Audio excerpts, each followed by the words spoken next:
Bismillahirrahmanirrahim. Assalamualaikum warahmatullahi wabarakatuh. Alhamdulillahi rabbil alamin wassalatu wassalamu ala asyrafil anbiya'i wal mursalin wa ala alihi wa sahbihi ajma'in.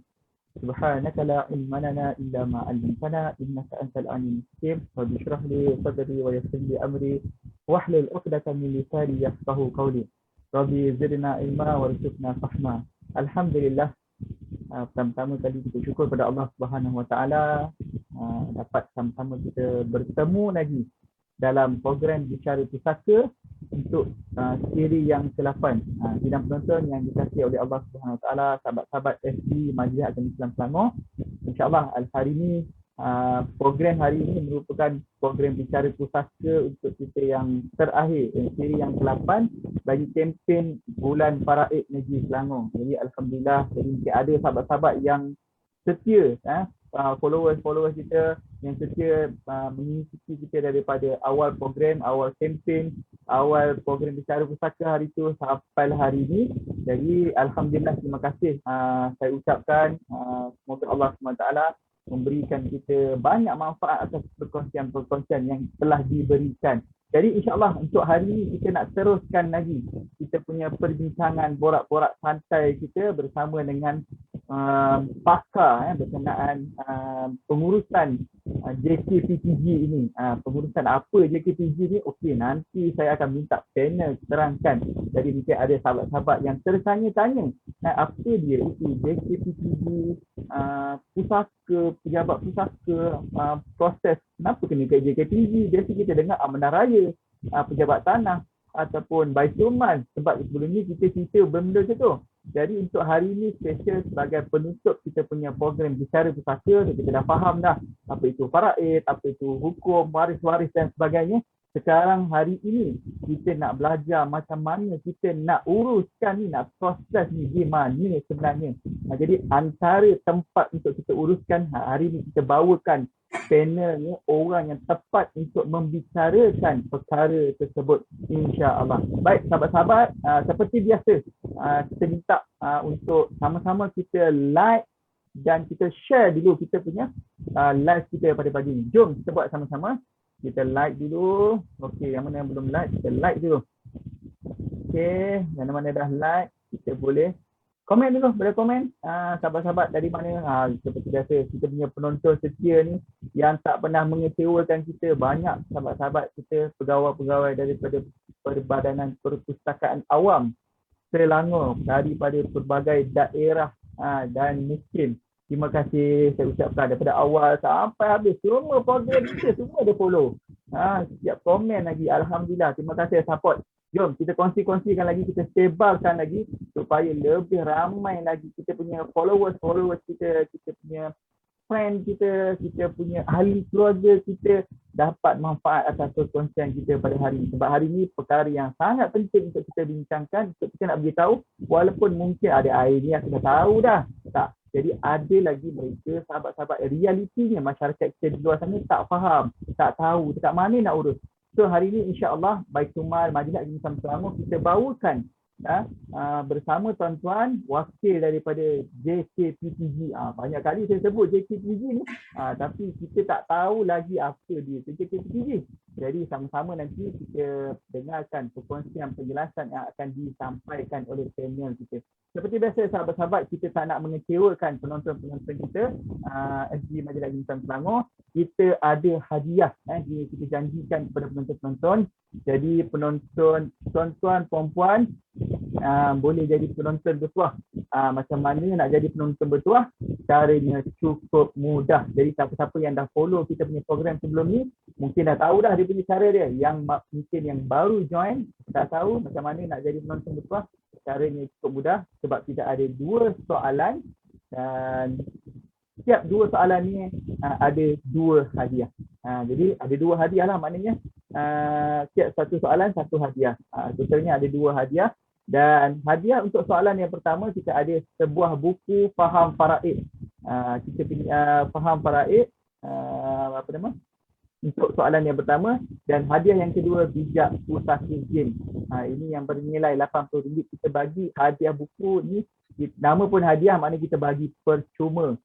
kepada penonton bertuah. Jadi tuan-tuan, puan-puan, sahabat-sahabat SG Majlis Islam hari ini boleh jadi penonton bertuah. Jadi mungkin yang tak bertuah sebelum ni, program-program yang sebelum ni, insya-Allah hari ini mungkin boleh jadi penonton bertuah. Jadi sama-sama kita doakan, pastikan fokus perbincangan yang kita nak sampaikan, nota-nota penting. Kalau ada benda tu boleh catat, sebab benda ni kita sangat berguna untuk kita sampaikan dan kita manfaatkan bukan saja untuk orang lain, sebenarnya untuk diri kita besok sampai masanya kita nak praktiskan perkara ini.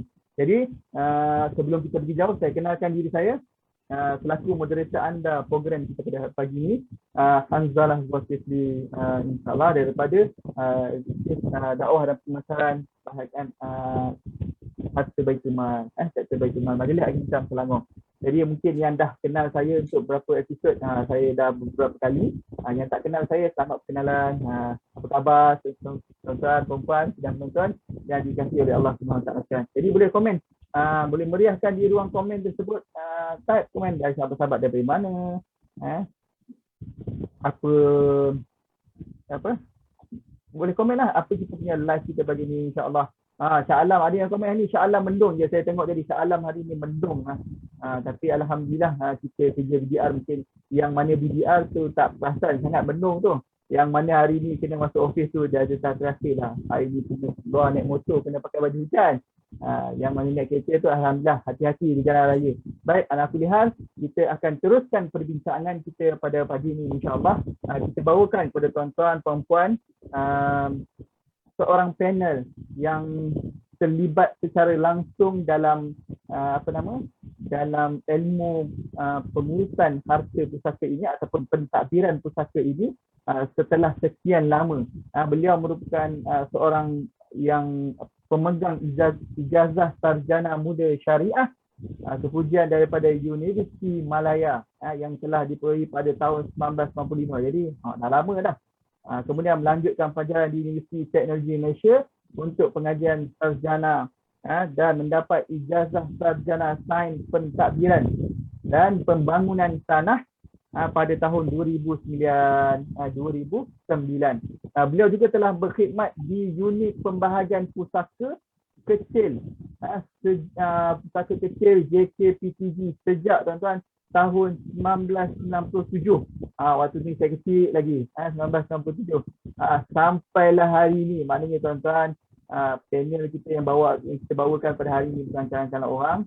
Jadi orang yang secara langsung banyak pengalaman-pengalaman beliau, mungkin perkongsian yang menarik yang akan disampaikan oleh beliau, insyaAllah. Jadi sama-sama kita ambil manfaat tersebut dan sebab itulah kita hari ini kita nak sahabat-sahabat bantu kami, bantu kita untuk kita sharekan kepada sahabat-sahabat kita, kepada friend kita, ahli keluarga kita. Mungkin yang tak ada Facebook boleh share, forwardkan dekat link dekat WhatsApp group. Jadi mungkin nanti kita boleh tengok, yang tak sempat nak tengok boleh tengok, kita akan save kita punya live kita pada pagi ni, insyaAllah. Baik, tanpa melengah masa, saya kenalkan beliau adalah Tuan Saifuddin bin Aziz, Ketua Penolong Pengarah Pembahagian Pusaka JKPTG Selangor, yang akan mengupas tajuk kita, fahami proses pentadbiran pusaka di bawah JKPTG. Assalamualaikum Tuan, apa khabar? Waalaikumsalam, khabar baik, Alhamdulillah. Okey, daripada mana Tuan hari ini bersiaran?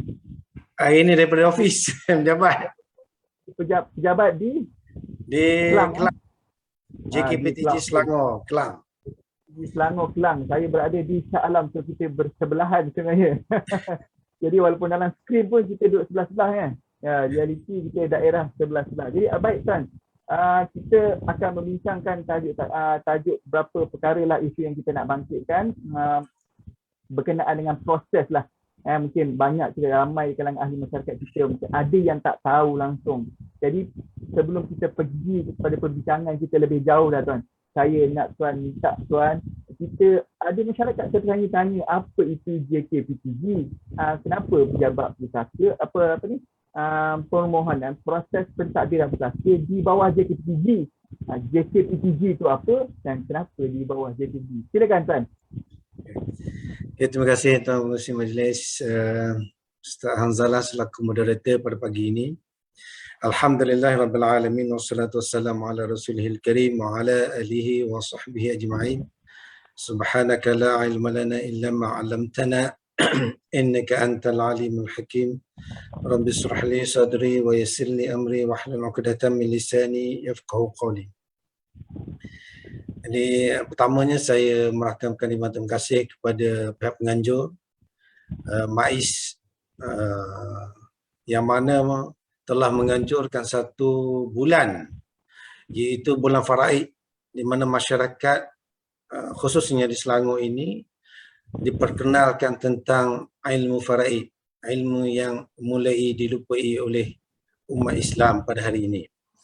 Jadi kebetulan pada hari ini saya dijemput untuk mengisi slot di hujung-hujung bulan Faraid ini adalah untuk tujuan berkongsi maklumat dengan tuan-tuan dan puan-puan di luar sana mengenai pengurusan harta pusaka di bawah Jabatan Ketua Pengarah Tanah dan Galian Persekutuan. Jadi persoalan yang diutarakan oleh tuan moderator tadi, apa dia JKPTG ni? Adakah pejabat tanah? Adakah MAIS? Pejabat agama? Maka masyarakat? Itu yang menjadi persoalan kepada masyarakat kita pada hari ini. Sebenarnya kalau kita perasan, sejak tahun 1974 lagi, lahirnya Jabatan Ketua Pengarah Tanah dan Galian Persekutuan ini yang menguruskan harta pusaka untuk Semenanjung Malaysia, khusus di negara kita lah. Jadi sebelum daripada itu memang pengurusan harta pusaka ini diuruskan oleh pejabat tanah. Pejabat tanah ini di bawah pengurusan kerajaan negeri. Jadi selepas daripada 1974, rasminya pengurusan harta pusaka ini diberi kepada agensi persekutuan, iaitu Jabatan Ketua Pengarah Tanah dan Galian, yang mana singkatannya adalah JKPTG. JKPTG ini terletak di bawah Kementerian Tenaga dan Sumber Asli, KESA pada hari ini. Jadi di bawah KESA ada JKPTG. Di bawah JKPTG pula ada beberapa unit. Ada unit pentadbiran, ada unit pengambilan tanah, ada unit pembahagian pusaka, ada unit tanah persekutuan. Jadi salah satu adalah unit pembahagian pusaka. Bahagian pusaka. Jadi dia yang menguruskan harta pusaka apabila berlakunya kematian seseorang pemilik harta tanah itu, dan apabila kita nak tukar nama, inilah proses yang perlu kita lalui. Jadi ada yang mungkin keliru sama ada PTG ke, JKPTG ke. JKPTG ni dia stand di bawah persekutuan, dia bukan di bawah kerajaan negeri. Kalau kita tengok PTG, Pejabat Tanah dan Galian, Pejabat Tanah dan Galian ini adalah di bawah pengurusan kerajaan negeri. Dia bukan persekutuan. Hal-hal mengenai tanah. Tetapi ini khusus bahagian pengurusan harta pusaka. Terletak di bawah pengurusan persekutuan. Kalau kita pergi ke pejabat tanah, contoh kita pergi ke pejabat tanah Gombak. Di pejabat tanah Gombak ada unit JKPTG yang attach di situ. Maknanya kita duduk bersama-sama dengan pejabat tanah negeri, tetapi ada satu part bahagian kita yang kita di bawah agensi persekutuan yang menguruskan harta pusaka untuk daerah berkenaan. Jadi kita harap selepas daripada ini masyarakat tidak terkelirulah dengan istilah JKPTG, pejabat tanah, PTG dan seumpamanya. Terima kasih Tuan Moderator. Baik, itu dia intro awal berkenaan dengan apa itu JKPTG. Jadi sidang penonton, sebelum kita nak bincang tajuk panjang-panjang ini, mungkin pengenalan kepada sahabat-sahabat penonton kita apa itu JKPTG. Jadi satu agensi yang menguruskan untuk pengurusan pembahagian pusaka. Pembahagian pusaka bagi harta-harta. Mungkin nanti tuan panel kita akan jelaskan nanti insyaAllah. Jadi JKPTG apa? Jabatan Ketua Pengarah Tanah dan Galian. Jadi khusus tenang faham, kalau nak urus pusaka, JKPTG lah dia punya ni. Ataupun biasa istilah orang sebut jabat pusaka. Betul tuan? Jabat pusaka. Ada yang juga kata pusaka kecil. Jadi Dia mengikut negeri lah. Contoh kita itu ambil Ustaz di Terengganu. Terengganu dia tak panggil pejabat JKPTG, dia panggil pejabat tarekah. pejabat tarikhah. Ini menarik Ah. ni. Jadi, Sebelah utara dia panggil pejabat kuasa. pejabat kuasa. Ha. Ah, Dia Baik, istilahnya pelbagai lah. pelbagai. Tapi memberi maksud yang sama, pengurusan yang sama di bawah juga JKPTG. Ya. Baik, itu dia. Kita penonton, sahabat-sahabat SC Majelis Islam Selangor. Baik tuan, kita nak sambung perbincangan kita. Apabila berlaku satu kematian, yang waris nak uruskan pusaka. Jadi tuan tadi mungkin dah intro sikit lah. Tapi bila berlaku satu kematian, waris-waris nak selesaikan harta pusaka si mati. Dan di mana sebenarnya waris perlu tuju. Jadi mungkin tuan boleh jelaskan kepada kita secara ringkas agensi pelaksana yang terlibat. Tadi mungkin JKPTG, jadi orang mungkin akan nampak kat situ pejabat tanah, tapi apa fungsi pejabat tanah, pejabat JKPTG. Jadi hala tuju waris sebenarnya bila nak datang, sebenarnya kat mana yang perlu waris pergi dalam menyelesaikan harta pusaka di negara kita ini. Silakan tuan. Okay. Terima kasih Ustaz Hamzalah. Soalan yang begitu bagus. Saya rasa soalan ini bukan soalan yang luar biasa lah. Sebenarnya persoalan seumpama ini selalu kita dengar daripada orang ramai. Kadang-kadang orang ramai yang berurusan dengan pejabat tanah ataupun pejabat pusaka ini, dia merasakan diri mereka seperti bola. Ditendang ke sana ke sini. Bila pergi ke sini cakap bukan di sini, di sana. Jadi kadang-kadang keadaan ini memberi satu dilema yang kadang-kadang menekan juga kepada waris. Waris kata aku nak tuju ke mana? Jadi ini persoalannya.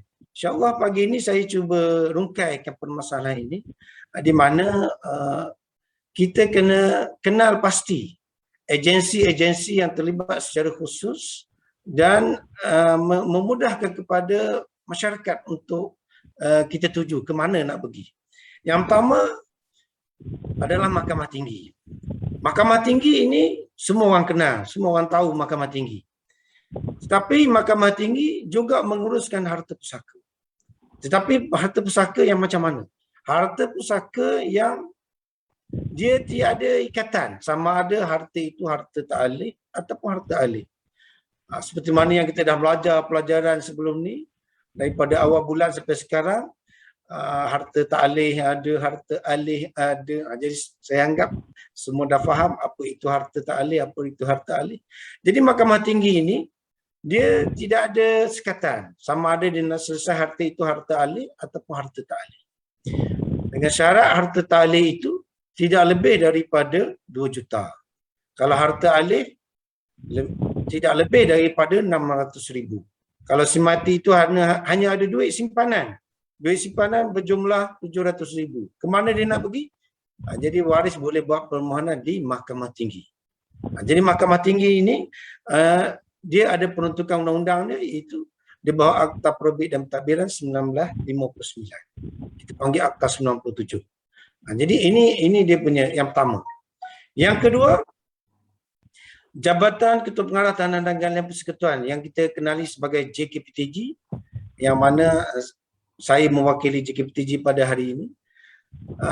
Dia punya syarat dia nak buat harta pusaka dekat JKPTG ini, si mati mesti mempunyai harta ta'alih ataupun harta ta'alih bersama-sama dengan harta alih yang mana jumlahnya tidak melebihi daripada 2 juta.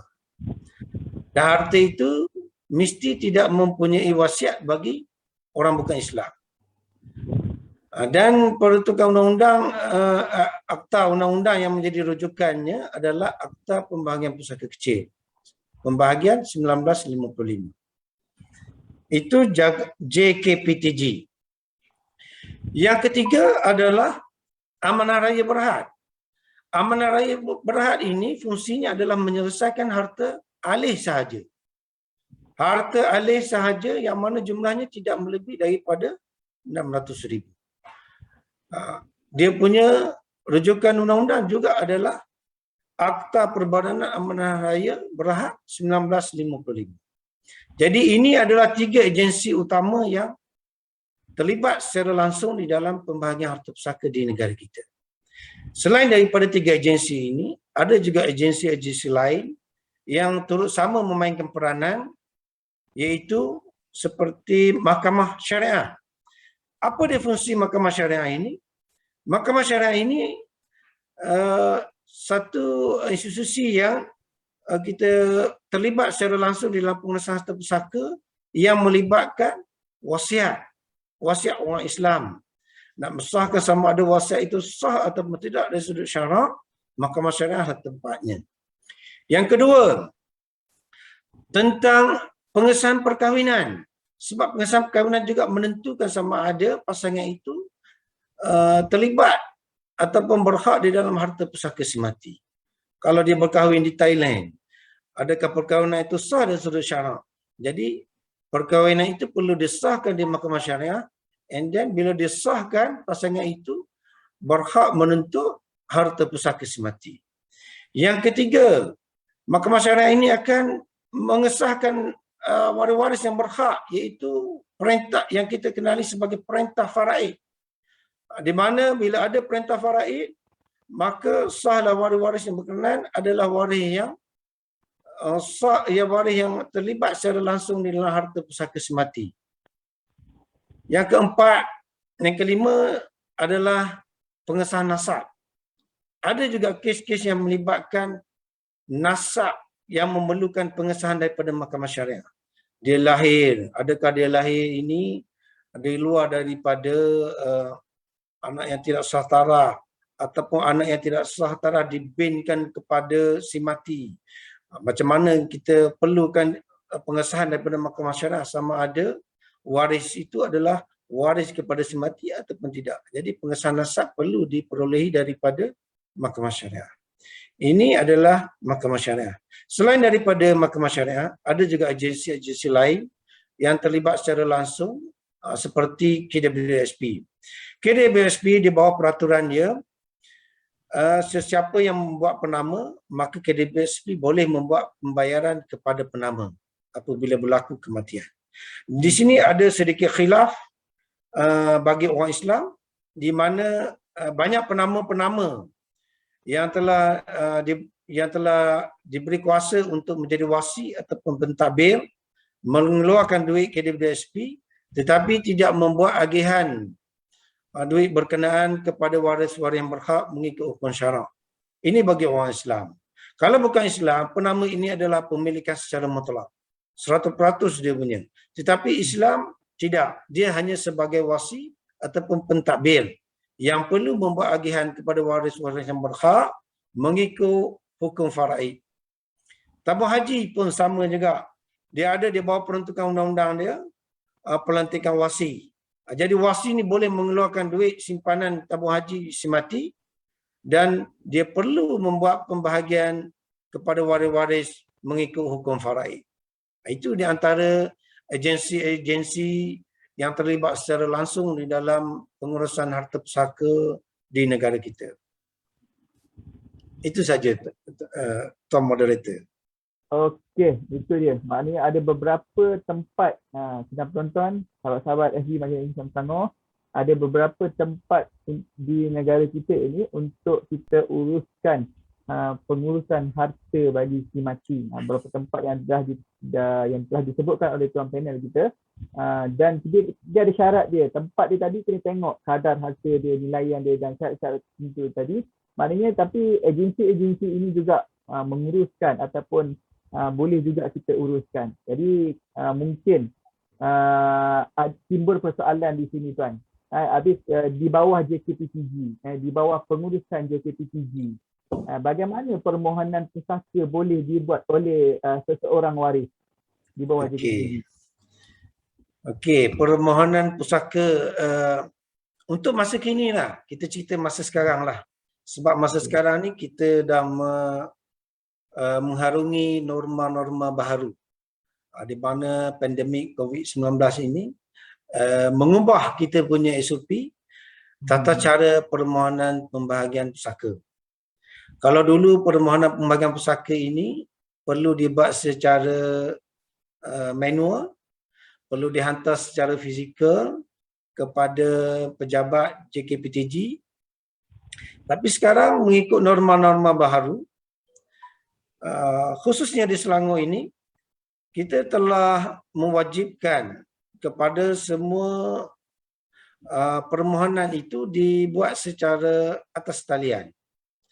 Jadi atas talian ini melalui laman web www.gkptg.gov.my. Jadi pengguna ataupun user ini boleh pergi kepada laman web GKPTG dan daftarkan diri sebagai user untuk menggunakan kita punya sistem, iaitu sistem MyETAB. Jadi melalui sistem berkenaan, waris-waris boleh membuat permohonan secara atas talian dan mengisi maklumat-maklumat mengikut panduan yang telah diberikan di dalam sistem berkenaan. Di dalam sistem berkenaan juga, waris-waris ataupun pemohon, petition perlu mencetak borang A, borang permohonan A, borang A lah untuk permohonan baru, dan kalau permohonan yang berikutnya mesti mencetak dia punya borang, iaitu borang P. Jadi permohonan borang A itu setelah dicetak, petition dikendaki membuat akun sumpah di hadapan Pesuruhjaya Sumpah. Jadi permohonan itu menjadi sah jika sekiranya petition menyerahkan hak kopi dari segi fizikalnya dalam tempoh 21 hari. Mungkin dalam waktu pandemik ini kita akan beri waktu-waktu yang sesuai lah. Tetapi dari segi rule-nya adalah 21 hari. 21 hari, petition perlu menyerahkan hak kopi kepada pejabat JKPTG dan barulah permohonan itu boleh ditarik oleh pihak pejabat kami untuk sahkan dia punya permohonan. Itu mengenai cara permohonan lah. Kalau dulu kita perlu pergi ke pejabat tanah attachment. Jadi sekarang kita cukup mudah, kita buat di atas talian dan hak kopi kita hantar kepada cawangan-cawangan JKPTG yang ada, yang berkaitan lah. Kalau di Kelang, hantar di Kelang.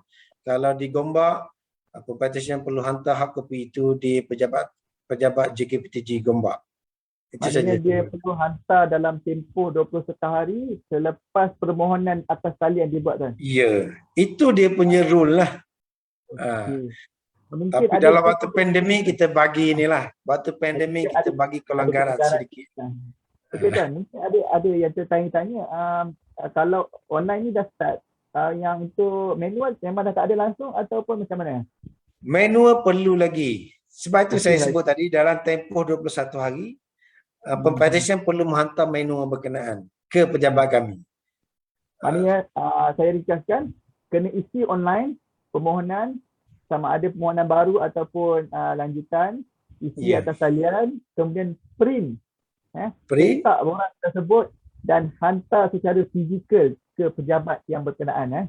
Ya. Dalam tempoh 21 hari. 21 hari. Baik, ini untuk proses. Jadi mungkin Tuan nanti boleh sebutkan kepada kita mungkin untuk sekarang ni lah, pandemik ni, bagaimana prosesnya nanti ya Tuan. Okey, baik Tuan, siapa yang boleh mohon untuk saka ni sebenarnya? Adakah semua waris ataupun siapa sahaja yang free boleh datang untuk mohon? Silakan Tuan. Okey, baik. Soalan yang bagus. Waris-waris yang pertama adalah waris-waris mati. Dari segi kategori waris-waris juga menjadi komplikasi ataupun menjadi konflik bagi sesebuah keluarga. Kalau di sebelah utara sebab saya pernah bekerja di sebelah utara. Kalau di sebelah utara, waris-waris ni banyak memberi tanggungjawab kepada waris lelaki. Waris lelaki sulung. Dikatakan waris lelaki sulung ini adalah waris yang kuat. Dan jika sekiranya waris lelaki sulung itu sibuk ataupun duduk berjauhan, maka permohonan itu menjadi menjadi tertangguh. Ini fenomena yang berlaku di sebelah utara. Jadi kalau boleh, dari segi kategori competition ini, dari segi waris, sesiapa saja yang dikenali sebagai waris boleh menjadi competition. Sama ada dia anak sulung, dia anak tengah, dia anak bongsu, dia anak perempuan, dia anak lelaki, semua boleh. Dan competition ini seorang je, tak perlu beramai-ramai, seorang je. Seorang saja perlu download kita punya sistem dan hantar secara online. Jadi tak perlu kita bergaduh. Tidak semestinya competition ini orang yang buat menjadi pemohon itu dia akan bolok harta pusaka si mati. Dia tidak ada istilah itu sebenarnya. Dia hanya memudahkan urusan pembahagian harta pusaka. Dari segi pembahagian kita tetap kena cari waris-waris yang berhak. Kalau 10 orang, 10 orang lah perlu kita dapat persetujuan. Yang kedua, orang yang boleh jadi pemohon atau petition adalah pemiutang. Pemiutang ini adalah maksudnya orang yang beri hutang kepada si mati. Dalam ketika si mati masih hidup, orang ni, perseorangan ini pernah memberi hutang duit kepada si mati. Jadi pemiutang itu boleh menjadi petition di dalam harta pusaka si mati. Yang ketiga, orang yang boleh jadi pemohon juga adalah pembeli. Pembeli yang kita takrifkan di bawah akta kita mengikut section 2 itu adalah pembeli yang beli harta si mati dengan si mati, bukan dengan waris si mati. Jadi pembeli ini dia beli harta ataupun tanah itu daripada si mati ketika hayatnya. Dia tak beli harta itu daripada waris-waris si mati. Itu maksud pembeli yang ditakrifkan di bawah undang-undang kita. Yang keempat adalah pemegang gadaian ataupun pajakan. Pemegang gadaian ini kalau kita tengok pada hari ini kebanyakannya daripada institusi banking lah, bank. Pihak bank juga boleh menjadi petition atau pemohon jika sekiranya beliau ada kepentingan di atas harta si mati. Kita tengoklah rumah hari ini. Rumah hari ini kebanyakannya buat pinjaman dengan bank. Jadi pihak bank ada kepentingan. Bila berlaku kematian, pihak bank ada kepentingan dan dia boleh jadi pemohon. Seterusnya adalah penghulu. Penghulu atau pegawai pertempatan. SO kita panggil. Jadi penghulu ini kalau kita tengok hari ini memang jaranglah kita terima kes yang dibuat permohonan oleh penghulu pada hari ini ataupun dibuat oleh SO. Penghulu ataupun SO ini boleh jadi petition melalui arahan daripada pegawai pusaka. Pegawai pusaka ataupun pentadbir tanah, dia tengok tanah ini tanah terbiar, dia keluarkan arahan kepada penghulu ataupun SO untuk membuat permohonan pusaka. Seterusnya adalah amanah raya berhad.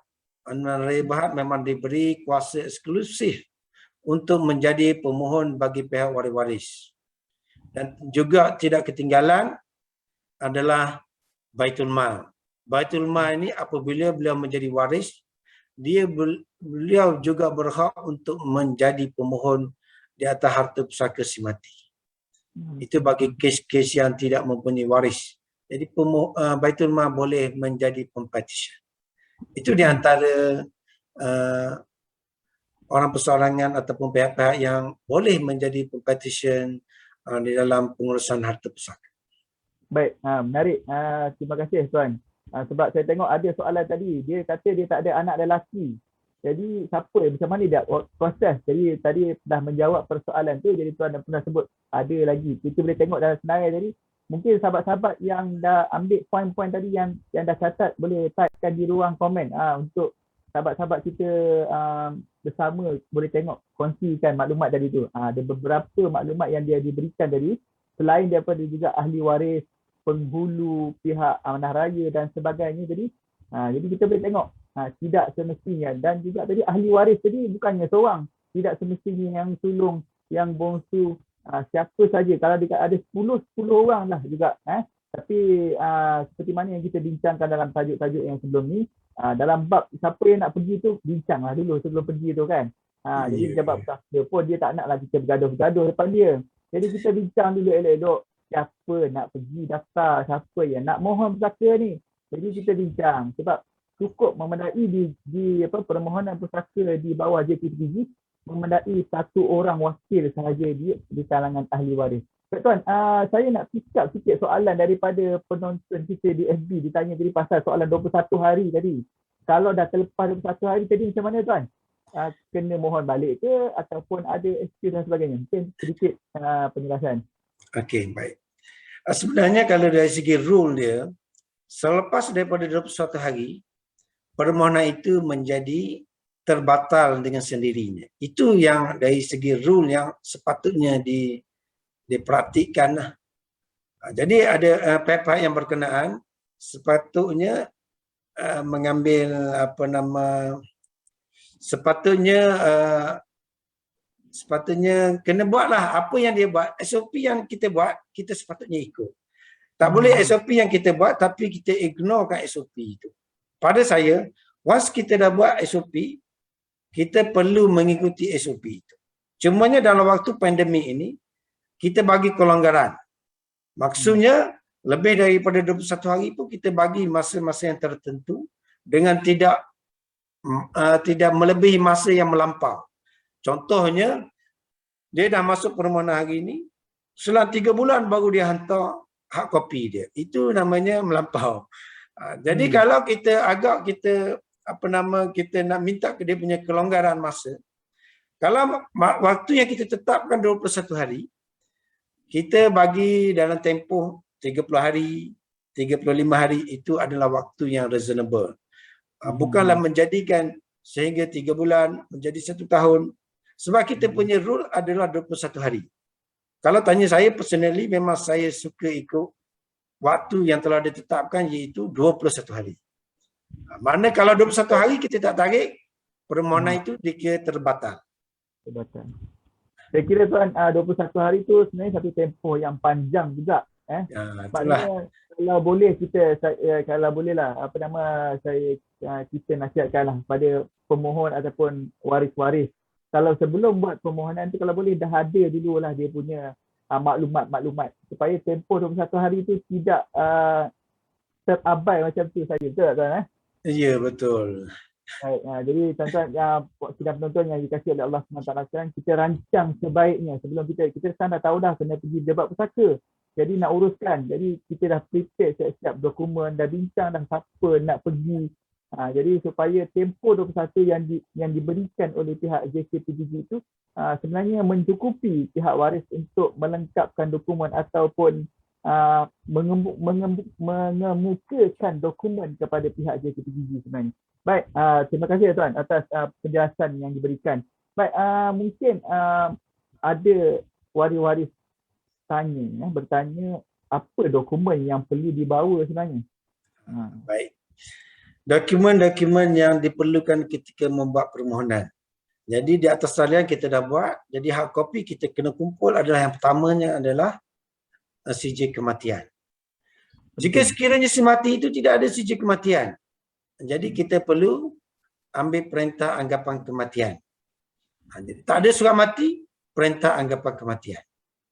Itu kita punya rule. Kita punya SOP. Jadi kalau kita tengok hari ini, kita punya sistem dekat JPN tu sudah canggih.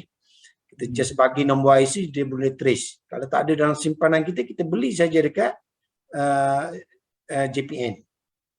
Itu yang pertama, tentang kematian. Yang kedua, dari segi pemilikan harta. Pemilikan harta ini, pemohon boleh membuat 2 salinan bagi pemilikan harta takleh, iaitu seperti geran. Geran ini, pemilikan geran, kita kena buat carian rasmi. Carian rasmi hartanah yang kita miliki. Jadi cara rasmi ini boleh dibeli daripada pejabat tanah negeri, pejabat tanah ataupun PTG, pejabat tanah galian. Jadi beli dia punya cara rasmi. Cara rasmi inilah yang menentukan pemilikan harta tersebut, sama ada dimiliki oleh si mati ataupun bukan. Itu pembuktian pemilikan untuk hartanah. Yang kedua, bagi rumah pangsa. Rumah pangsa ataupun rumah flat ini mungkin dia tidak memiliki hak milik serata ataupun tak ada geran. Jadi pemohon perlu membuat 2 salinan surat perjanjian jual beli. Itu menunjukkan bahawa si mati ada kepentingan di atas harta berkenaan. Buat 2 salinan.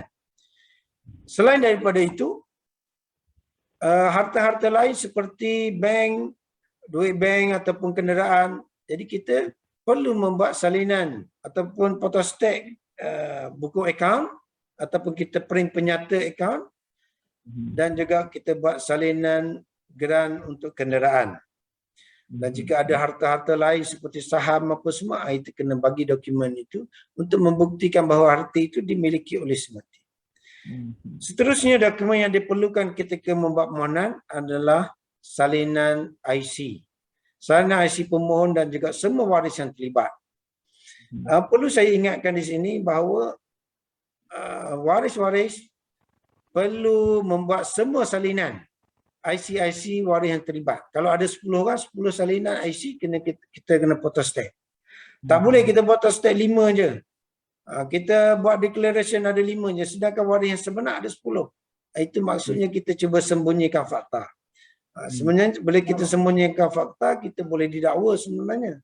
Di bawah pengisytiharan akta sumpah yang palsu. Sebab borang A kita itu adalah borang A yang berakta sumpah. Dokumen seterusnya yang diperlukan adalah kalau kita perlu sijil kelahiran, perlu kita photostat. Sijil kelahiran ni perlu bagi kes-kes yang contohnya dia lahir tak cukup waktu tempoh perkahwinan. Dah kahwin 6 bulan dah. Dah kahwin 6 bulan, dah ada baby dah. Jadi kita perlu ada kena buktikan dengan sijil kelahiran. Yang seterusnya adalah mungkin sijil nikah. Sijil nikah juga diperlukan bagi kes-kes yang kita rasa perlu diberi. Contohnya bagi kes yang berkahwin di luar daripada negara kita, kes yang tidak berdaftar, berkahwinan secara batin dan seumpamanya. Sebenarnya banyak, kalau cerita bab perkahwinan ni cukup banyak. Jadi cukup banyak dia punya isu. Jadi salinan sijil nikah diperlukan ketika membuat permohonan. Kalau saya ada ketinggalan, Ustaz boleh ingatkan saya. Maknanya okey dah tu. Apa nama? Permohonan yang saya senang, mudah faham je lah tuan-tuan. Sidang penonton. Apa sahaja maklumat pemilikan harta si mati, pastikan dia ada bukti dia. Ya, pemilikan betul. tersebut. Jadi kalau tanah mesti ada grant. Kalau tak ada grant, buatlah carian rasmi. Sebab carian rasmi itu biasanya dia adalah yang terkini. Kat situ menunjukkan pemilikan tanah tersebut. Kemudian juga dari maklumat account bank. Jadi benda tu semua boleh dapat. Kalau tak dapat boleh minta dekat bank, minta bank. Nanti kalau bank minta alasan lain untuk ni, kita syarat-syarat dia kita sempurnakanlah syarat-syaratnya. Mungkin ada setengah pihak agensi dia nakkan sijil faraid, maka tidak kita perlukan sijil faraid. Sebab dalam sijil faraid tu sebenarnya tuan-tuan, kita nak menunjukkan siapa ahli waris yang layak sebenarnya. Jadi saya menarik tadi tuan cakap tadi akuan sumpah tadi kalau mungkin sebab perkara ni berlaku tuan ada orang bagi hantar permohonan tapi dia kurangkan satu waris yang tak masuk. Jadi itu juga boleh didakwa ya tuan Jadi atas keterangan bersumpah yang dia telah buat, yang dia telah tadi kita nak hantar borang A tu sebenarnya kita dah kena sign akta sumpah. Maknanya kita dah mengakui bahawa segala keterangan yang diberikan tu adalah betul. Tetapi ternyata kita merahsiakan ataupun menyembunyikan waris dan ini boleh didakwa. Itu yang saya cuba nak highlightkan sebab kita tak nak kita sebagai orang Islam kita tahu bila kita menyembunyikan ahli waris dia menyebabkan bila permohonan pusaka terjadi rosak kita secara tidak langsung memakan harta secara batil. Ini yang perkara yang kita nak elakkan. Okey, baik tuan. Kita janji saya nak tambah sikit boleh? Boleh, nak tambah silakan. sikit. Sebab perkara ni pernah berlaku lah. Saya just nak share sahaja. Ada di kalangan petition pemohon ni membuat permohonan di atas talian. Di atas talian dia hanya declare bahawa waris itu ada 5. Baik. Tetapi actualnya waris itu ada 10. Bila datang bicara 10 orang, terpaksa kita nak update balik data tu. Saya rasa satu perkara yang tidak amanah lah.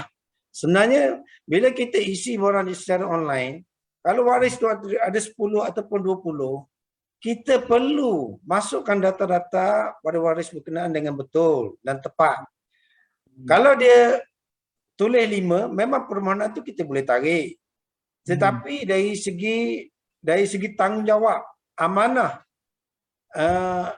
pemohon ni telah membuat satu deklarasi yang tidak betul. Ini kita perlu tegaskan bahawa dari secara online pun dia kena masuk secara tepat. Ni saya tengok ni ada yang tanya mengenai, saya pick up daripada soalan publik ni. Ada yang tanya mengenai penyata bank. Penyata bank buat masa sekarang dia ada satu isu di mana waris-waris tidak dapat memberi ataupun penyata yang terkini bagi si mati.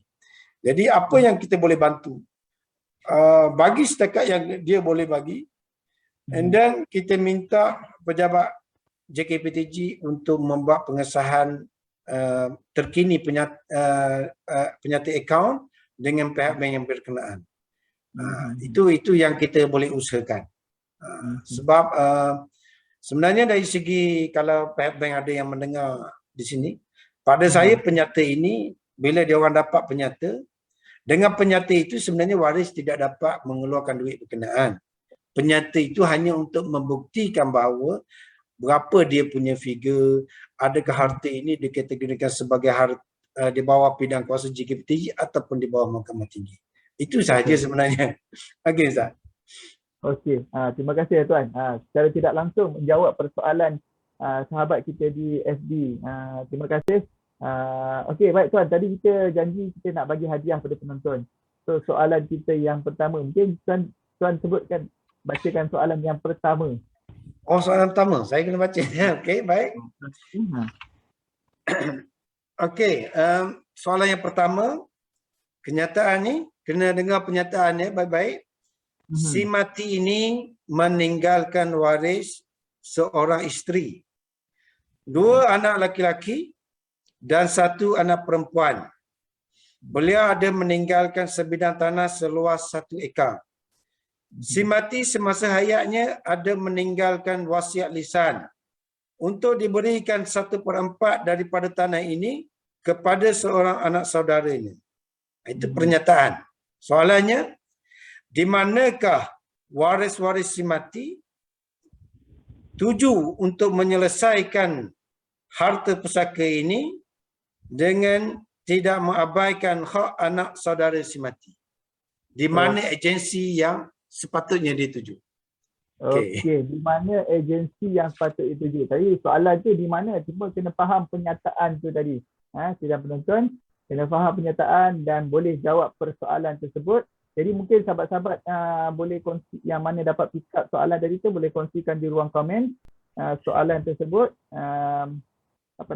supaya kita boleh pilih. Jadi kita, pihak teknikal kita akan pilih pemenangnya dan kita akan umumkan di hujung program ini nanti. Jadi sahabat penonton, jadi nak jadi pemenang bertuah senang saja, pastikan jawapannya betul dan tepat dan cepat. Baik, Tuan, kita sambung perbincangan kita pada pagi ini insya-Allah. Apakah prosedur untuk menghadiri perbicaraan pesaka itu? Silakan Tuan. Proses menghadiri perbicaraan. Okey, proses menghadiri perbicaraan ini sebenarnya mungkin satu isu juga. Suka saya highlightkan di sini, sejak pandemik pada tahun 2020, Mac 2020, banyak SOP yang telah dikeluarkan oleh MKN membataskan kita punya pergerakan dan juga pengoperasian di pejabat. Jadi kaedah-kaedah perbicaraan kita juga berubah berdasarkan kepada perubahan SOP yang dikeluarkan oleh MKN. Jadi SOP perbicaraan ini sebenarnya dia bersifat sementara. SOP yang kita buat untuk pandemik ini sebenarnya dia bersifat sementara. Dia bukan bersifat permanen. Kalau permanen ni memang kehadiran pembicaraan. Kalau 10 waris, 10 boleh datang pembicaraan. Tapi dalam musim pandemik ini kita telah mengubah mengikut kesesuaian dan keselamatan pegawai kita dan juga waris sendiri supaya tidak timbul kluster-kluster baru ataupun kluster-kluster pusaka. Jadi kita buat beberapa SOP yang saya kira munasabah untuk kita praktikkan. Okey, kita cerita yang terkini lah sebab saya rasa yang dulu-dulu ni semua dah familiar kot. Dah. Yang paling penting dalam masa sekarang lah. Sekarang juga ni saya cuba nak highlight juga. Perbicaraan kita ni sekejap buka, sekejap tutup. Sekejap buka, sekejap tutup. Ini pun berdasarkan kepada arahan yang dikeluarkan oleh MKN. Kita bukan saja-saja untuk tidak bercara sebenarnya. Itu yang saya nak bagi tahu kepada masyarakat. Keadaan ataupun tunggakan kelambatan kes pembicaraan kita ini bukan disebabkan kita saja-saja. Kita suka-suka nak melambat-lambatkan kes. Tidak sebenarnya. Kita pun faham waris nak menggunakan harta pusaka. Jadi kita cuba juga dapatkan pihak ibu pejabat di Putrajaya telah membuat permohonan secara khusus kepada MKN untuk menjalankan perbicaraan mengikut SOP yang ketat. Jadi kelulusan telah diberi oleh pihak MKN pada 22 Julai yang lalu dan sekarang kita sedang menyusun untuk menetapkan perbicaraan. Jadi sukalah saya nak bagi tahu bukan kita saja suka tak mau bicara. Sebab kerja kita, core business kita adalah bicara. Untuk menyelesaikan harta pusaka Simbati, core business kita bicara. Kalau tak bicara, rasa macam tak lengkap kita punya kerja. Macam tu. Okey. Dalam musim pandemik ini, kita punya SOP yang baru adalah kehadiran perbicaraan. Hanya 3 sahaja maksimum. Kalau waris tu ada 10, 3 sahaja yang perlu hadir ke pejabat kita. Kalau MAIS yang jadi competition, campur MAIS, campur 2 lagi waris, 3 sahaja. Kalau kes itu melantik peguam, peguam mau hadir ke pejabat kita, jadi campur peguam 1, tambah lagi competition 1, extra lagi 1, 3. Jadi pada musim-musim pandemik ini, seperti mana yang kita tahu, Selangor ni champion dah lama dah, juara carta COVID ni. Jadi kita perlu menjaga semua pihak. Jadi hadirlah mengikut SOP kita dengan kehadiran yang terhad maksimum 3 orang sahaja. Kalau boleh datang 2 pun lagi bagus. Tapi jangan datang seorang. Sebab kalau kita datang seorang, siapa yang nak memperakui keterangan kita? Jadi dari segi kaedah dia, kalau kita datang seorang, kita kena bawa 2 saksi bebas. Itu SOP dia nombor 1. Yang kedua, bagi waris-waris yang tidak hadir, perlu membuat borang DDA. Borang DDA ini adalah borang persetujuan. Menyatakan persetujuan dia kaedah-kaedah pembahagian harta berkenaan. Jadi sebaik-baiknya borang persetujuan ini ataupun DDA ini dibawa ketika hari perbicaraan. Sebab apa? Kalau dia bawa hari perbicaraan, pegawai boleh membuat keputusan dengan segera. Kalau misal kata selepas daripada bicara 2 minggu baru dihantar. 2 minggu barulah pegawai boleh tengok. Jadi ini akan melambatkan penyelesaian kes. Jadi untuk cepat, untuk kita dapat perintah yang cepat, kita perlu lengkapkan borang DDA ketika hari perbicaraan. Itu digalak, sangat-sangat digalakkan. Yang ketiga, SOP dia. Pewaris yang datang ini mesti memakai face mask. Jangan tak pakai. Kena pakai, wajib pakai. Kalau tak pakai, kita tak bagi masuk. Face mask ni wajib. SOP yang ketat. Yang keempat, pemohon ataupun pelanggan yang nak datang ke pejabat kita atau untuk menghadiri perbicaraan, keutamaan adalah diberikan kepada pelanggan kita yang telah mendapat vaksin 2 dos. Ini keutamaan dia. Keutamaan 2 dos vaksin. Jadi jangan kita abaikan keutamaan ini sebab keutamaan yang dibuat ataupun keutamaan ini sebenarnya dikeluarkan oleh SOP oleh MKN dan ianya dibuat untuk menjaga keselamatan semua pihak. Kalau dia anti vaksin, jadi orang yang anti vaksin buat masa sekarang ni dia kena sabar dulu, dia kena bertenang di rumah, dia tidak boleh hadir ke pejabat kami untuk membuat urusan pusaka. Jadi sekarang ni saya dapat maklum bahawa Selangor melaksanakan vaksin secara walk-in 2 hari bulan sehingga 22 Ogos ini. Jadi pergilah cepat-cepat untuk ambil vaksin. Jangan kita abaikan kerana kita cuba untuk elakkan mudarat yang lebih besar. Jadi kita buatlah apa yang kerajaan telah sarankan. SOP yang seterusnya, pelanggan yang mempunyai gejala wabak COVID-19 dilarang sama sekali, ataupun yang ada kontak dengan orang yang positif juga dilarang sama sekali untuk hadir ke pejabat kami, sama ada bicara atau berurusan. Kanak-kanak yang bawah umur, bawah pada 12 tahun juga dilarang sama sekali untuk dibawa ke pejabat kami. Nak datang bicara bawa anak-anak. Ini sama sekali tidak dibenarkan. Ini adalah SOP yang ketat. Ini kita nak wawarkan sangat. Jadi cubalah ikut. Jangan bagi keselamatan kat dia orang. Better dia duduk di rumah. Kita yang dewasa ni nak datang, datanglah. Janji telah vaksin. Dan jangan datang beramai-ramai. Dan sebaik-baiknya pelanggan ini disarankan untuk hadir 10 minit awal daripada jadual perbicaraan. Sebenarnya kita tetapkan jadual ini juga untuk masa-masa yang tertentu untuk bicara ini, juga untuk mengelakkan daripada kita bertembung antara satu sama lain, wujudnya crowd, wujudnya cluster, benda-benda ni kita nak elakkan. Jadi kita mohon sangat-sangat masyarakat di sana bekerjasamalah. Kita dah dapat SOP untuk bicara, untuk beroperasi dengan SOP yang ketat, tolong bagi kerjasama yang padu. Okay, Ustaz. Baik, maknanya bila Tuan sebutkan SOP bicara ni, maknanya macam hint-hint pejabat pusaka nak buka perbicaraan ni kan? InsyaAllah di Selangor kita akan buka minggu depan. Kita akan bermula. Kita akan tengok respon macam mana. Kalau okey, kita akan tambahkan lagi kita punya keupayaan. Baik, menarik sekali. Tahniah JKPTJ Selangor atas usaha yang dibuat untuk terus menguruskan pentadbiran pusaka ini khususnya di Negeri Selangor. Jadi SOP pun telah dijelaskan oleh tuan panel kita.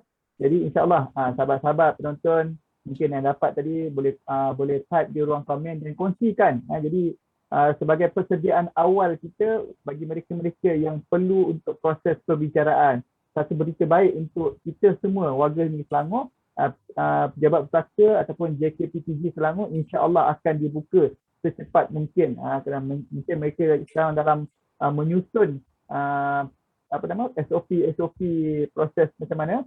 Jadi insya-Allah kita cuba patuhi dan kita dapat juga sama-sama permudahkan proses semua orang insya-Allah. Baik tuan, macam mana proses pembahagian pusaka ni dilakukan sebenarnya? Okey, pembahagian ini sebenarnya seperti mana yang guru-guru kita telah mengajar dalam ilmu faraid ni. Cara pembahagian, macam mana harta ini dibahagikan. Jadi sebenarnya di bawah Akta Pembahagian Pusaka Kecil ini sebenarnya kita juga mendokong hukum syarak untuk orang Islam. Janganlah ada kata-kata yang mengatakan bahawa JKPTJ ini tidak mendokong undang-undang syarak. Itu salah sama sekali sebenarnya. Di bawah peraturan undang-undang kita memang jelas kita akan identifikan si mati itu Islam atau tidak Islam. Jika Islam, undang-undang faraid adalah menjadi pilihan kita yang pertama. Undang-undang pembahagian untuk orang Islam adalah undang-undang pembahagian secara syarak iaitu faraid. Ilmu faraid yang kita dah belajar daripada awal bulan sampai sekarang. Yang kedua, untuk bukan Islam, cara pembahagian adalah mengikut Akta Pembahagian 1958. Jadi dia punya faraid dia macam tu. Dia lebih simple daripada kita sebab dia punya faraid tidak ada rujukan seperti Al-Quran. Jadi kita faraid ni ada kitab rujukan iaitu Al-Quran dan hadis. Yang ketiga, cara pembahagian kita adalah mengikut muafakat waris. Jadi kalau waris sudah faham tentang ilmu faraid, dah faham tentang Akta Pembahagian 1958 untuk bukan Islam, mereka ini boleh pilih. Kalau dia nak muafakat, dia boleh muafakat di antara mereka. Kalau kita belajar dalam ilmu faraid, takharruj, kita nak berpakat secara ganti, ambil tanah bayar duit pun boleh. Kalau kita nak bagi percuma pun boleh. Jadi muafakat ini bergantung kepada syarat-syarat yang ditetapkan, iaitu mestilah di kalangan waris-waris itu tiada halangan undang-undang. Maksudnya dia bukanlah orang gila, dia bukan bawah umur, jadi dia mesti cukup umur, dia waras dan dia tidak bankrupt. Jadi dia boleh muafakat. Dia boleh muafakat, terpulanglah macam mana muafakat waris berkenaan. Itu 3 kaedah pembahagian yang kita praktikkan di JKPTG. Baik, itu dia. Sudah penonton, cukup ringkas tapi sampai sebenarnya. Jadi mungkin ada yang tertanya-tanya macam mana pejabat pesaka uruskan, macam mana pembahagian di pejabat pesaka. Kita ni nak ikut hukum Islam ni, adakah kita kena pergi ke mahkamah syariah je? Tidak, tuan-tuan.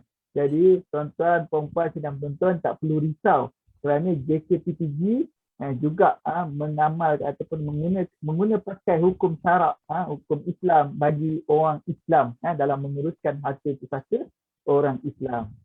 Baik, baik tuan. Seterusnya mungkin kita, apakah tindakan setelah waris mendapatkan surat perintah dari surat perintah pembahagian? Waris dah terima dah surat perintah ni. Jadi apa tindakan yang selanjutnya waris perlu lakukan? Silakan tuan. Okey, baik. Jika sekiranya waris telah mendapat surat perintah yang telah dikeluarkan oleh JKPTG, waris-waris berkenaan bawalah surat perintah kita itu kepada agensi-agensi yang berkaitan. Contohnya, pejabat tanah. Kita nak tukar nama tanah daripada nama semati kepada nama waris-waris yang telah waris yang sepatutnya. Jadi gunakanlah perintah kita dan bawa ke bahagian pendaftaran di pejabat tanah yang berkaitan. Kalau misal kata kenderaan, bawa surat kuasa kita, surat perintah kita itu ke JPJ untuk proses pertukaran nama. Kalau duit bank, bawa kepada bank yang berkenaan, yang berkaitan. Jadi ini antara perkara-perkara yang perlu dibuat oleh waris. Jangan waris bila dapat surat perintah simpan saja di rumah. Kalau simpan dia tidak akan membuahkan hasil. Selama ni nak bicara kita kejar, kita ligan, nak cepat, dapat surat kuasa kita relax je. Ini tak ada makna sebenarnya. Jadi kena buatlah apa yang sepatutnya. Okey, baik. Okey, itu dia. Maknanya tuan-tuan dapat sahaja perintah daripada pejabat pesaka, perintah pembahagian, terus sahaja pergi kepada agensi-agensi yang berkenaan. Kalau pejabat tanah, tengok balik tanah tu di mana, daerah mana, pergi pejabat tanah tersebut. Jangan pejabat tengok tanah tu dekat Petaling tapi pergi pejabat tanah Kelang. Nanti disuruhnya kita patah balik. Jadi nanti kan disalahkan pula, macam jadi bola ke sana ke sini, ke sana ke sini. Balik benda tu tadi. Ini perkara-perkara penting yang sebenarnya kita perlu lihat. Jadi bila dapat, tengok. Kemudian pergi kepada agensi yang berikutnya untuk kita uruskan. JPJ, perbankan, institusi perbankan dan sebagainya. Baik, terima kasih. Okey, kita nampaknya kita dah berada di penghujung program kita pada pagi ini.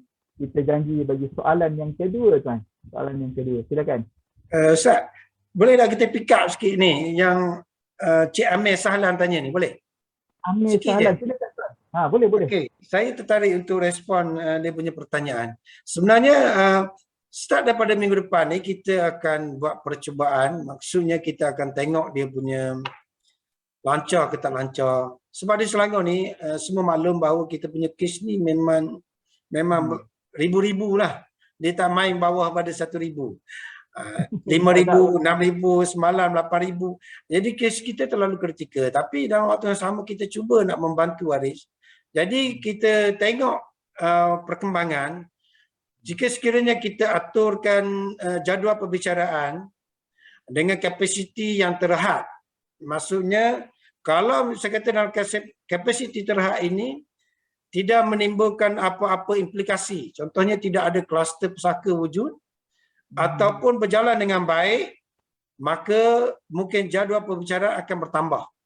Kalau misal kata daripada sehari satu pegawai, mungkin sehari akan jadi 2 pegawai akan berjalan. Sebab kita perlu lihat kita punya impak daripada apa yang kita buat. Kita tak boleh main rodong saja sebenarnya.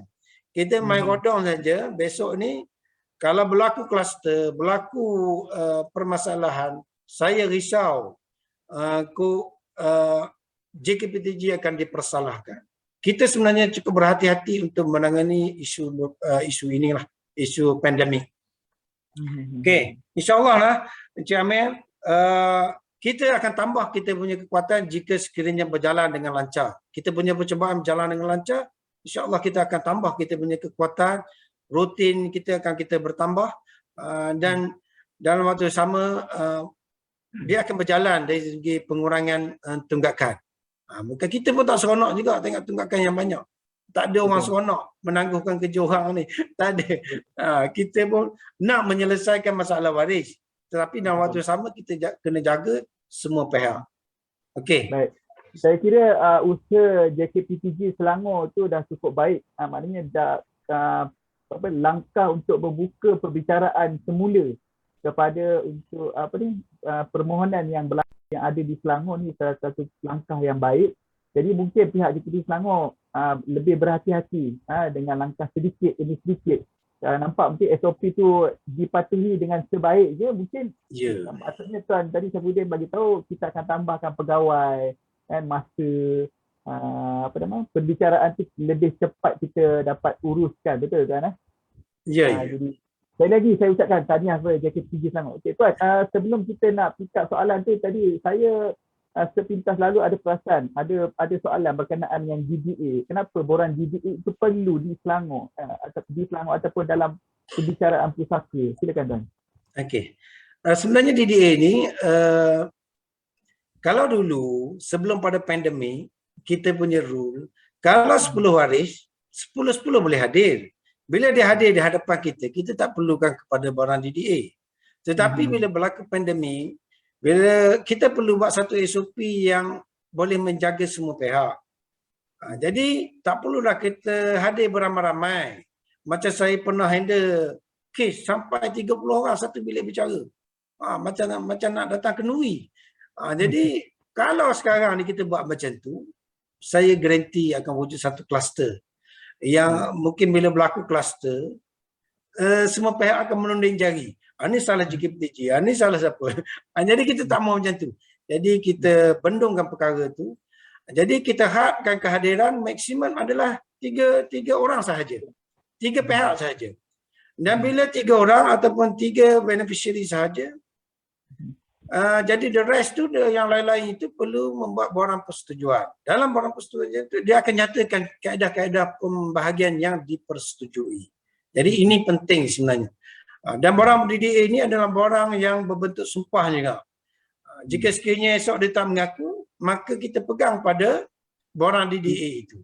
Borang DDA itu sebenarnya ada kaedah-kaedah yang perlu diperincikan supaya tidak menjadi masalah lah. Sebab kita pernah terima borang DDA yang menjadi kes di Mahkamah Rayuan dan dari segi teknikal kita kalah. Jadi sebenarnya apa yang kita buat itu sebenarnya untuk memudahkan semua pihak. Jadi mintalah masyarakat ikut kaedah-kaedah berkenaan, dan kaedah berkenaan tu bukan saya saja dibuat, ada sebab musabab dia untuk kebaikan semua pihak. Baik, terima kasih Tuan atas penjelasan yang diberikan berkenaan dengan borang DDA, kenapa ia diperlukan. Lebih-lebih lagi dalam proses perbicaraan musim pandemik ni. Sebab itulah awalnya tadi saya berpesan untuk kita suka untuk kita ingatkan, kalau boleh kita dah bincang dulu dengan waris macam mana nak bahagi, siapa nak urus, supaya perjalanan ataupun permohonan kita di pejabat pustaka itu berjalan dengan lancar. Kita bukan nak pergi pejabat pustaka tu nak bergaduh, suruh pegawai pustaka selesaikan. Tak. Pejabat pustaka pun magistrate ataupun pegawai yang uruskan tu pun kalau boleh nak cepat selesai. Tak nak tangguh-tangguh. Kes dah bertambah dah ni, dah banyak dah ni. Kita stop pembicaraan dah lama. So jadi kalau boleh kita bincang elok-elok siap-siap kat rumah, kita bawa persetujuan. Oleh kerana itu borang DDA itu diperlukan dalam proses perbicaraan tersebut. Baik, terima kasih kepada Tuan. Okey Tuan, kita bagi soalan yang kedua kepada penonton kita. Silakan. Okey, soalan yang kedua. Soalan ni senang je sebenarnya. Siapakah yang di antara senarai-senarai nama berikut ataupun di antara senarai berikut yang tidak boleh menjadi pemohon di dalam pembahagian harta pusaka? Yang pertama, anak lelaki sulung. Yang kedua bapa. Yang ketiga, pemiutang. Yang keempat, penghutang. Yang kelima, pembeli. Yang keenam, pemegang gadaian. Ketujuh adalah amanah raya berhad. Jadi pilih satu sahaja yang tidak berkenaan ataupun yang tidak boleh menjadi pemohon ataupun petition di dalam permohonan harta pusaka.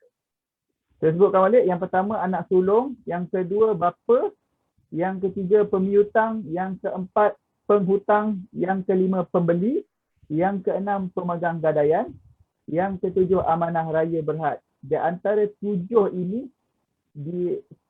siapa yang tidak boleh menjadi pemohon, betul kan? Ya, betul.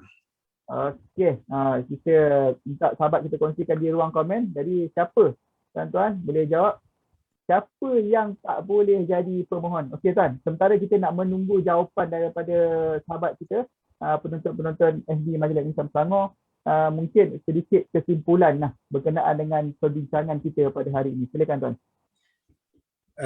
Kesimpulannya, sebenarnya dari segi kita cerita pasal COVID pandemik. Proses perbicaraan ini dilaksanakan mengikut SOP yang ketat dan sebenarnya adalah untuk kebaikan semua pihak. Jadi janganlah kita ada satu tanggapan negatif kepada pihak agensi persekutuan bahawa kita saja suka-suka untuk menangguhkan kes ataupun suka-suka untuk melambat-lambatkan kes. Sebenarnya dari segi kesan pandemik ini bukan sahaja JKPTG, saya rasa semua jabatan pun terkesan dengan pandemik ini. Dan pandemik ini bukan sahaja di negara kita, sebenarnya satu dunia terkesan. Jadi janganlah kita menunding jari kepada pihak lain bila kita nak hasrat kita diselesaikan dengan segera. Sebenarnya kita memerlukan understanding daripada masyarakat di luar sana untuk memahami dan sama-sama memberi kerjasama dalam usaha penyelesaian dan pengurusan harta pusaka khususnya di negeri Selangor. Itu dia punya kesimpulan. Baik, itu dia. Terima kasih kepada Tuan Saifuddin atas perkongsian dan penjelasan beliau berkenaan dengan tajuk yang kita bincangkan pada hari ini. Tuan, sebelum kita nak habiskan ni, saya nak umumkan pemenang bertuah. Jadi Tuan mungkin boleh sahkan sama ada jawapan yang diberikan betul atau salah. Okey, untuk soalan kita yang pertama tadi, jawapan dia yang diberikan, okey, pihak teknikal kita telah memilih pemenangnya di sini. Untuk yang pertama iaitu Muhammad Zainuddin Wan Yusof. Jawapannya adalah Mahkamah Syariah dan JKPTG. Jawapan dia betul kan? Betul. Okey, itu dia. Tahniah kepada Muhammad Zainuddin Wan Yusof atas hadiah. Kita punya hadiah hari yang pertama adalah buku Faham Faraid. Nanti jangan lupa untuk PM di FB Majlis Islam Selangor, berikan maklumat-maklumat, kita akan post hadiah berkenaan. Tahniah. Okey, untuk soalan yang kedua yang baru tadi diberikan, jawapan yang telah pemenang yang telah dipilih oleh pihak teknikal kita adalah daripada Haji A. Fauzi, mungkin Ahmad. Haji A. Fauzi, jawapan penghutang jawapan dia. Ya, betul. Alhamdulillah, tahniah Haji A. Fauzi ataupun Haji Ahmad Fauzi, saya kira kat sini. Penghutang jawapannya. Jadi alhamdulillah kita dah ada 2 pemenang. Jadi kepada sahabat-sahabat yang tak menang, don't worry, be happy. Sebab itu mungkin kita akan bertemu lagi dalam program-program yang lain. InsyaAllah kita akan bawakan juga hadiah-hadiah untuk penonton-penonton setia kita. Jadi seperti mana saya cakap, penonton bertuah maknanya siapa yang dapat memang bertuah lah dia. Jadi yang tak dapat jangan bersedih. InsyaAllah mungkin rezeki kita akan datang. Baik, kepada 2 pemenang ini jangan lupa untuk PM pihak Majlis Islam Selangor untuk berikan maklumat-maklumat berkenaan dengan detail anda untuk kita postkan hadiah.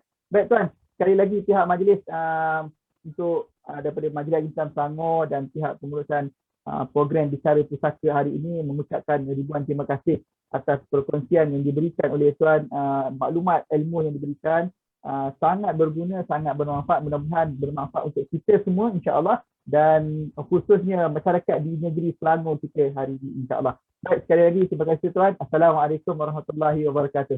Waalaikumsalam warahmatullahi wabarakatuh.